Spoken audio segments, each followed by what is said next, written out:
पर मुझे बोलने का अवसर दिया। अध्यक्ष महोदय, लोकतंत्र में सबसे बड़ी जिम्मेदारी केवल कानून बनाना नहीं होता, बल्कि सुनिश्चित करना होता है कि कानून के पीछे की नीतियां भी उतनी साफ और ईमानदार हो। अध्यक्ष महोदय, जल्दबाजी में लिए फैसला इतिहास में गलत बन जाते हैं, सोच समझ कर लिया फैसला देश की तकदीर बन जाती है। आज इस सदन में मैं उस आबादी की आवाज़ बनकर खड़ी हूँ जिसे लोकतंत्र ने हमेशा ताकत को प्रतीक बनाया है, लेकिन जब अधिकार देने की बात आती है तब सरकार उन्हें शतरंज की गोटियों की तरह इस्तेमाल करती है। अध्यक्ष महोदय, हम सब महिला आरक्षण बिल के सपोर्ट में थे, हैं, रहेंगे, कोई इफ एंड बट की बात नहीं है, लेकिन सवाल ये है कि क्या यह बिल सच में महिलाओं को सशक्त करने के लिए है? क्या महिलाओं के नाम पर कुछ राजनीतिक उद्देश्य को पूरा करने के लिए है? अध्यक्ष महोदय, हक की बात कही मगर शर्तों में उलझा दिया, महिलाओं के नाम पर सारा एजेंडा ही बदल दिया। नीतियां अगर साफ होती हक कब का मिल जाता, आपने भविष्य कहकर उनका आज ही टाल दिया। अध्यक्ष महोदय, जो 3 बिल सदन में लाए गए हैं उन्हें जिस तरह से वुमेन रिजर्वेशन के रूप में प्रस्तुत किया जा रहा है, आज असल में वो इस बिल के जरिए देश के राजनीतिक नक्शे, रिप्रेजेंटेशन, पावर स्ट्रक्चर को बदलने की कोशिश की जा रही, वो भी महिलाओं के नाम पे।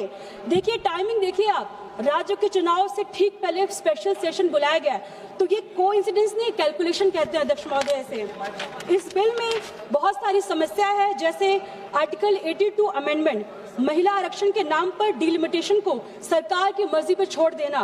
पहले हर सेंसस के बाद यह प्रक्रिया अनिवार्य थी, नए बिल के बाद अब सरकार जब चाहे तब कर सकती है। दूसरी बात, पुराने आंकड़ों से नई सीटों तक तय करना रास्ता खोल दिया गया है, यानी 2011 के जैसे सेंसस के आधार पर 2029 के चुनाव कराया जाएगा। इस पे 2 लाइन कहना चाहूंगी। पुरानी आंकड़ों से नया इतिहास नहीं लिखा जाता, सच्चाई छुपाकर लोकतंत्र चला नहीं जाता। तीसरी बात, लोकसभा की सीट 850 तक बढ़ाने का प्रस्ताव है, इससे कुछ राज्यों का प्रभाव बहुत बढ़ सकता है और क्षेत्र असंतुलन पैदा हो सकता है। चौथा, महिलाओं को तुरंत आरक्षण नहीं दिया जा रहा, उससे डिलिमिटेशंस लिंक किया जा रहा है, यानी अधिकार अभी नहीं मिलेगा, पहले सीटों का नक्शा बदला जाएगा।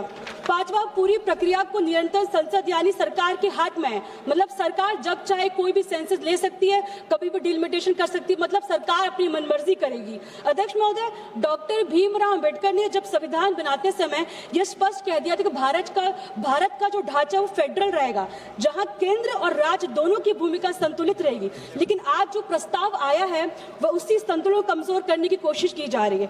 डिलिमिटेशन के बाद कुछ राज्यों का प्रभाव डिस्प्रोपोर्शनेट तरीके से बढ़ सकता है, जहां इसी तरह उत्तर और दक्षिण का संतुलन और राजनीतिक तनाव भी बढ़ सकता है। नारी शक्ति के सम्मान को भी सियासत में तोला गया, हक के सवाल को तारीखों में टाला गया, डिलिमिटेशन के नामों पर नक्शा बदला जा रहा है और इसे महिला आरक्षण का चेहरा बताया जा रहा है। अध्यक्ष महोदय, सबसे महत्वपूर्ण विषय है सोशल जस्टिस।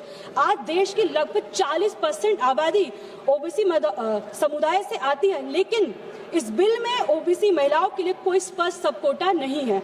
महोदय, हम महिला आरक्षण बिल के खिलाफ नहीं है, लेकिन जो महिलाएं इसमें हर वर्ग की होनी चाहिए, मतलब अगर ये नहीं रहा तो इसका जो फायदा कुछ सीमित महिलाओं को मिलेगा। अध्यक्ष महोदय, इसमें मैं 2 लाइन कहूंगी।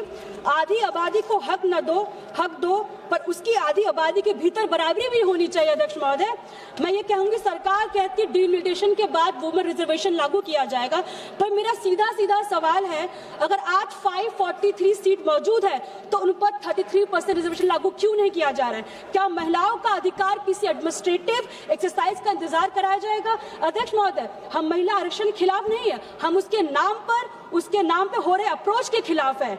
अगर आपकी नीयत साफ है तो आप आने वाले चुनाव में 33% रिजर्वेशन लागू कीजिए, डिलिमिटेशन बाद में कराइए, लेकिन अधिकार महिला को पहले दीजिए। अध्यक्ष महोदय, कंक्लूड करा थी करे दाम में पहले मैं आपसे कहूंगी कि मैं कहना चाहती हूँ, महिलाओं को बस बोला थी 2 मिनट रुका, महिलाओं को उनका अधिकार किसी वादे या फ्यूचर प्लान के रूप में नहीं, बल्कि आज की हकीकत के रूप में मिलना चाहिए। ये सदन तभी सच्चा लोकतंत्र कहलाएगा जब इसमें हर वर्ग, हर समाज, हर महिला की आवाज बराबरी सुनी जाएगी। अध्यक्ष महोदय, मैं आखिरी में बस इतना कहना चाहूंगी, 2023 में वुमेन रिजर्वेशन बिल सरकार और सत्ता ने मिलकर पास किया था, लेकिन अब जिम्मेदारी सरकार के लागू करने की है। मेरा साफ कहना है कि सरकार इसे ईमानदारी से जल्दी लागू किया जाए, बिना किसी राजनीतिक खेल के। सर 2 मिनट कंक्लूड कर रही हूँ मैं। कुल बात आ गई।